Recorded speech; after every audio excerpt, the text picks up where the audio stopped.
Good morning. This is now Saturday morning. I just finished last week yesterday, and I'm already on my way to LGS. Plans changed a little bit. I'm actually going to be doing 3 loads for LGS this week. One going to Altus Monday morning, which is what I'm going to go pick up now. And then I'm going to go back to Lake Charles on Tuesday, come back, and then I'm going to Pharr on Thursday. Cletus called me last night, or yesterday afternoon. Of course, I missed the call because I was asleep. But I called him, left a message. Just for the customer service point of view, I mean, if you just ignore somebody's calls, eventually they're just going to stop calling you and stop using you altogether. And because I don't really want to do that, just give them the cold shoulder like other people may. I went ahead and just called him back and left a message on his voicemail, told him I was real tied up with LGS and that I would call him when I'm free. So that way I keep that door open as well. Alright, we'll talk to you in a little bit. Peace out. Good morning. It is Monday morning. It's about 7:20 in the morning. We are about 30 miles from Altus. We're going to be doing at least 3 calls this week for LGS, one to Altus, one to Lake Charles, and then we're back on our way down to Pharr. This Altus load is a pretty small load. It's 2,500 pounds. There's no wide load or anything like that. However, the Lake Charles is a wide load, and also, of course, Pharr is a wide load. Miss Vicky told me there's still 33 more truckloads going to Pharr, so they're going to be keeping me busy for a while. And then they have 2 more projects up and coming that they're going to utilize me for as well.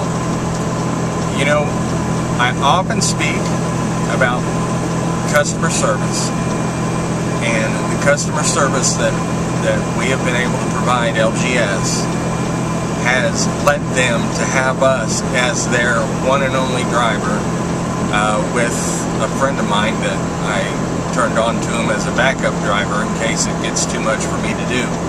In other words, too many loads going out at one time and I can't run back and forth for him. That's awesome. This could very well be the one customer that I referred to in the last video that is going to not only help us survive, but thrive in our market. And how we found them, again, they found us. Mother did some advertising of some sort or other on the web, and because we're 3 miles down the road from them, and they know that we're right there and we could be there for them, they called us. So it was just luck of the draw that we were just right so close to them, and they wanted somebody local that they could deal with, and you know, the excellent customer service that we're providing after the initial contact. They want to keep us as their provider, and I think that's freaking awesome. Right now they're talking about keeping me hopping all the way through December, which is also freaking awesome. You know, it normally dies down for us. Last year it died down really bad. About November, just before Thanksgiving, it really started to die down, and then I think in December we hardly did anything. In January we hardly did anything. It wasn't until March, late February, early March that we actually started to pick back up again. And then of course we were still doing modestly until LGS started to fire up their production, and they're like, "You're it." And I'm like, "Okay." I tell Miss Vicky, I said, "Use me and abuse me." I said, "Tell me where to go." I said, "That's what Mother does. She uses me and abuses me. Tells me where to go all the time. Sometimes not such a good place. Other times, it's just part of it." But she laughs. I found also if you get your customers to laugh, it relaxes them, relaxes you, and you guys start getting along a lot better than if you don't. If you go in there and you don't do a little comic routine or something like that for them. As a matter of fact, the other day I actually sung to Miss Vicky. She found that very, very amusing. So amusing. She told me now every time I talk to her, I have to sing to her. Oh my God. Really? Anyway, customer service cannot be overstressed. This is customer service industry. Get your customers to laugh. Be jovial with them. You know, spend some time with them. When you finally do get a good customer like LGS, do everything in your power to hold on to them. That means for me, I work my ass off. That means when I get on a location and we start offloading this shit, I don't sit in the truck. I get out there with my drill and I start unscrewing bolts and I help pick up the stuff off the trailer. You know, I give that extra effort that other drivers do not want to give because all they're paid to do is to drive. And so far it has served us very well to where, again, we are their only main company. We're their main company to transport their goods, and then, Straight 8 is our backup company. And, you know, it all comes down to taking care of your customer. Miss Vicky asked me, do you know anybody else? We need more trucks. And I'm like, well, let me call around. I called around some of the other fuddy-duddies that I used to know or dealt with or worked with at one time or another, and they didn't want to touch it. I don't know why. They never called me back, and so obviously they didn't need the money because, you know, Kyle over at Straight 8 says, hell yeah, I'll do it. I got drivers. I got the right driver in mind for it too, and they've been taking a couple of loads down as well, about 2 or 3 that I know of already. And what the interesting thing is about this is because I turned another company onto this, then they're going to give me, eventually they're going to give me a kickback. I hope. He said he would anyway. We'll see. So I make straight money on loads that I pull, and any loads that get referred to Straight 8. Since I referred them, I'm getting a kickback off that as well. So that's a good thing, I think. And they'll take good care of her too. I mean, they got good drivers, and so I'm not too worried about all that. Ooh, 412, 7412, 7412. That's that damn IBDFR you got to keep track of. Anytime you cross the state border, you got to record your mileage. So that way when I get back home and I put it all on that spreadsheet, print it out and sign it, that way everybody's happy. So when they come in and do an audit, they're happy too. Alright, well I guess that's about all I got to say. Didn't get any real questions that I couldn't answer real quickly on YouTube or Facebook, so you know, if you guys have questions, something like that, let me know. If I can't give you a quick answer right then, I'll think about it when I'm out here on the road, and I'll give you a video response. Anyway, like us on Facebook. It's facebook.com/LND Trucking, and also subscribe to our YouTube channel where you get to see all these videos, which could be cool, maybe not so cool, I don't know. But you guys seem to be digging it already. I'm just trying to show you the experience, man. Let you see what it's really like out here on the road. And so, like I said, a lot of y'all are digging it. A lot of you guys are asking me, hey, how do I do it? What do I do? This, that, and the other. I help you as much as I can. Just had a gentleman from somewhere up on the northeast side. I can't really recall what city he said he was in, but he's wanting to start off in this as well. It seems to be the main question I keep being asked, you know, how do I get started in this? Do your research, man. Every state's probably a little bit different, but of course the FMCSA, they're the feds, so they're constantly. But if you're going to do intrastate or interstate, You know, it would depend on which rules you'd fall under mainly, but you always still have to abide by your state rules. And you know, you just got to get out there and start looking into it, do your research, be prepared, be very prepared, especially if you deal with the federal government, because the book that we have to abide by of rules and regulations, I swear to God, and I'm not lying, is that fucking thick. They got rules and regulations for everything. But, you know, in general, it's okay. I mean, as long as you know the general rules and regulations and you abide by those, you know, little bitty ones shouldn't jump up and bite you in the ass too often. Unless you're ignorant like I was, and you let your tire go down a little bit too much. That was kind of stupid, but, you know. Anyway, alright, peace out. I'm almost to Altus, about 20 miles away. Going to Altus Air Force Base. I'm going to get this thing offloaded and haul back for the one going to Lake Charles. We'll talk to you later. Alrighty. This is one of the little problems that you run into when you're out here on the road. We cannot get on the Air Force Base without an escort. And our escort's an hour away. So this is where we get to sit and chew up on our 14 hours. But that's okay, because I was told to go ahead and start the clock. They have 2 hours to get me unloaded, and if they don't, of course, then they're going to have to start paying detention pay. So, you know, it could work out either way.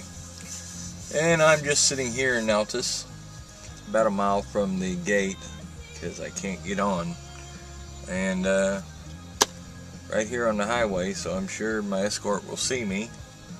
He's going to call me when he gets close, so we'll see how that works out. Talk to you later.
proceed to the highlighted route.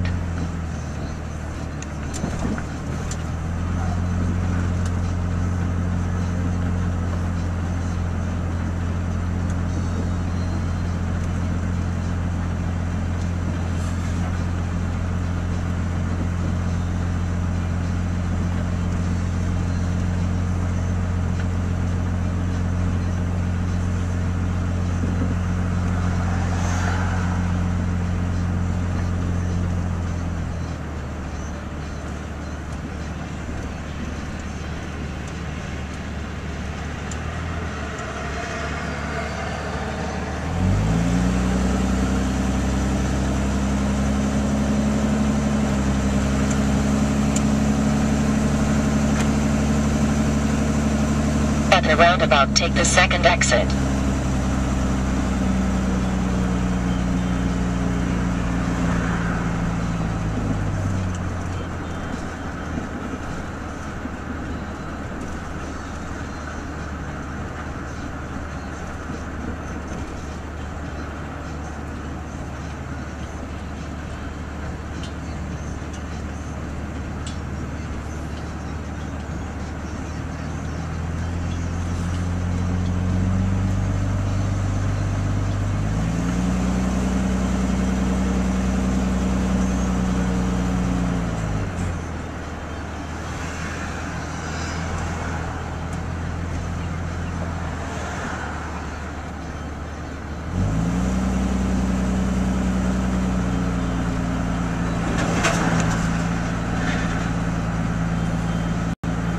In 2.5 miles, turn left on North Main Street, US 283.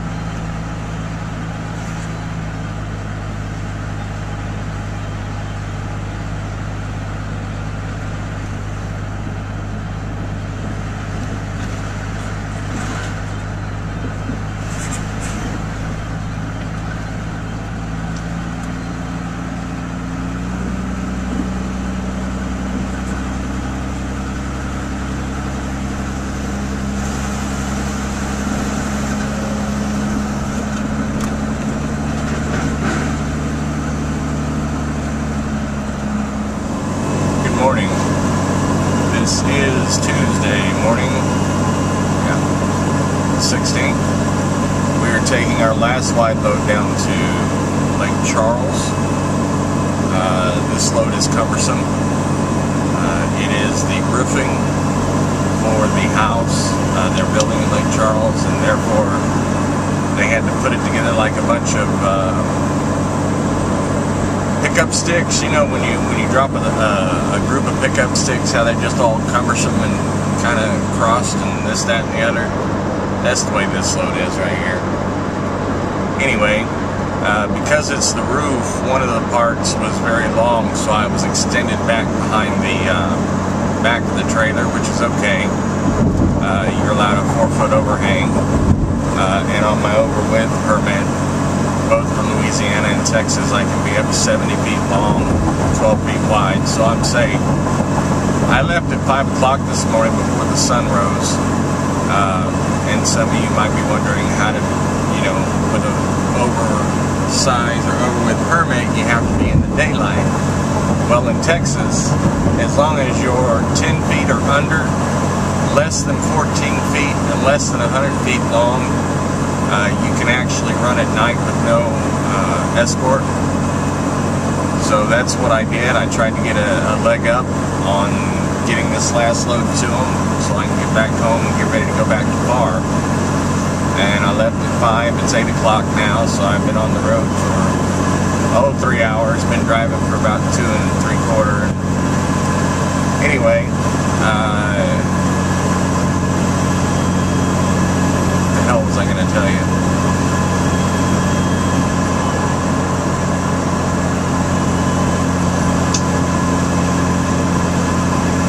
Shit.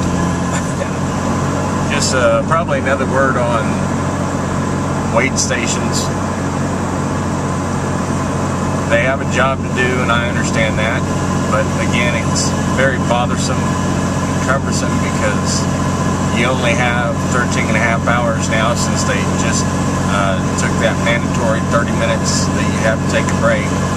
You only have 13 and a half hours to drive, so when you're sitting in line at a wait station for 20 freaking minutes waiting for somebody to move so you can get up on the scale and get on down the road, it's a little cumbersome.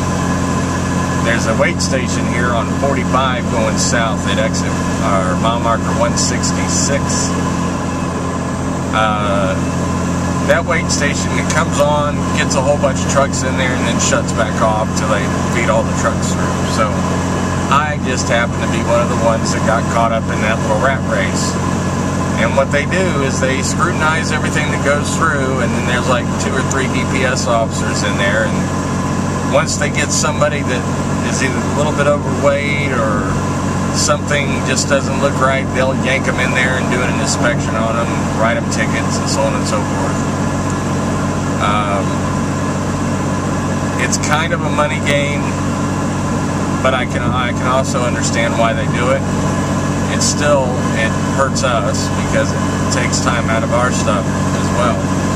And this load right here is 5,500 pounds. There's no way in hell I'm overweight. Even if you put everything on one axle, I don't think I'd be overweight.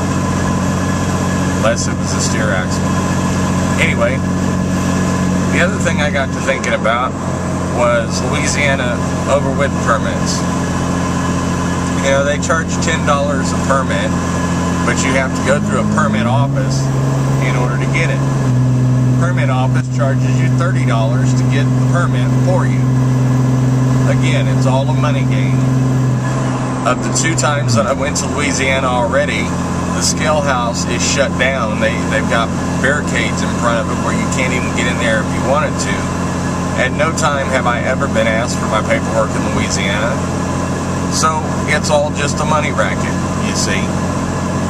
Louisiana gets their money because they don't want to deal with the public. The other people get 3 times as much money as Louisiana.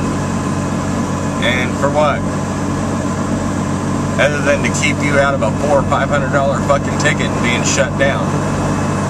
But again, it's a money game, and sometimes it gets to me because, you know, as much money as I have invested in what we're doing here, and as much money as it costs to keep moving down the road, and then just to have these people take money out of your pocket every chance they get because they can, I think is wrong. It just shows more to me. I mean, I could be wrong here, but it kind of shows more to me how we're becoming more and more of a police state. You know, you got to have papers in order to do this, and you got to do that and do this, and they can stop it.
Wow, it looks like they've come a long way.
I don't think I can get in there like that.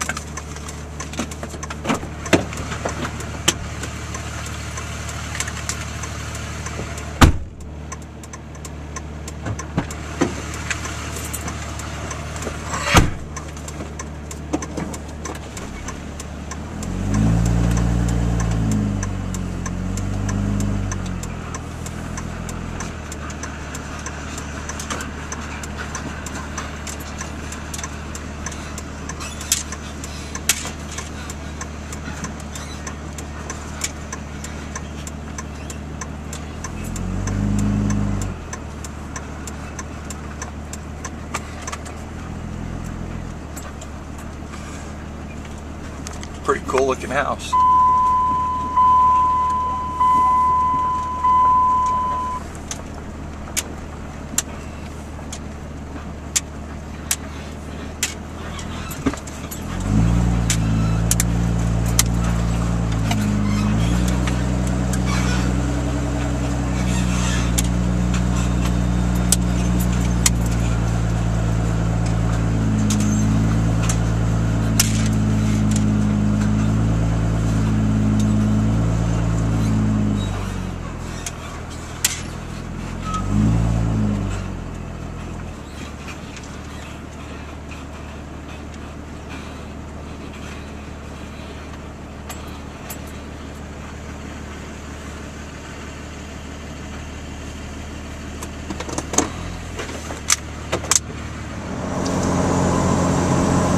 I was just sitting here thinking, like I normally do, and what I told you guys about the straps doing one of these numbers, that DOT officer that gave me a violation a week or two ago told me a story, and I'm not sure if I related to you.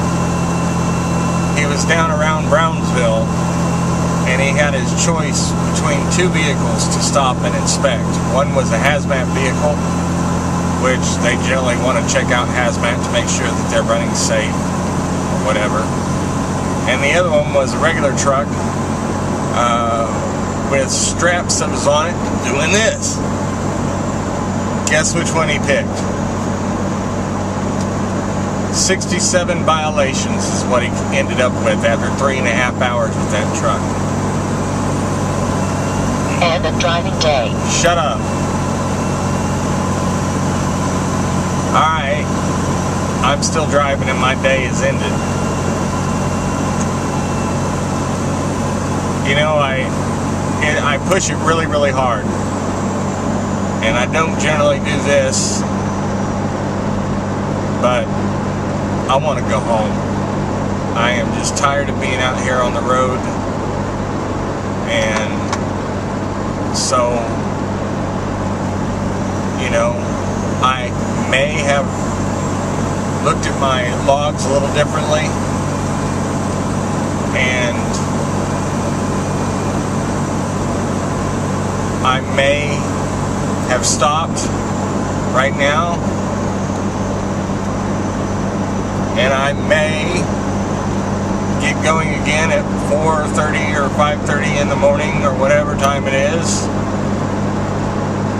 but I'm going home. I'm an hour and a half away. I'm tired. My wife is in a bad mood. Woke up in a bad mood this morning. She's got a splitting headache and was upset. So I don't need to be out here dicking around in my truck on some damn country road when I could do more good with my wife, making sure she's okay and that her headache and shit is gone, and get her in a better mood, because when she's in a foul mood, it doesn't help me at all.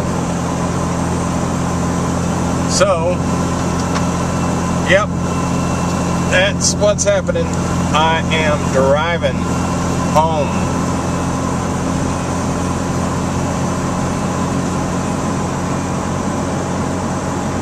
We'll see if we make it. We'll make it. We will make it. But, alright, that's probably more than what I really should have shared with you.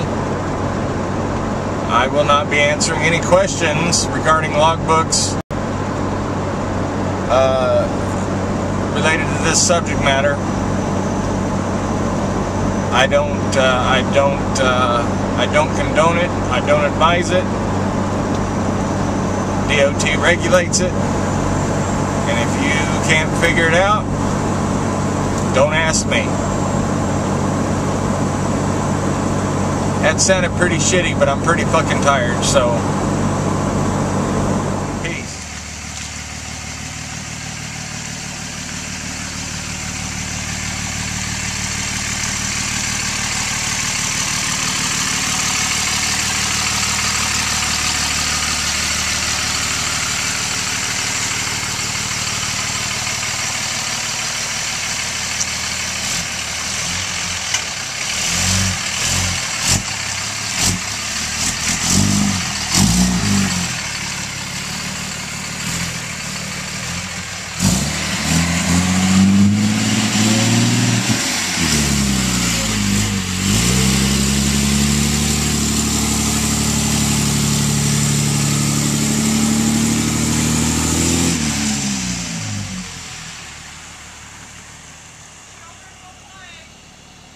No joke!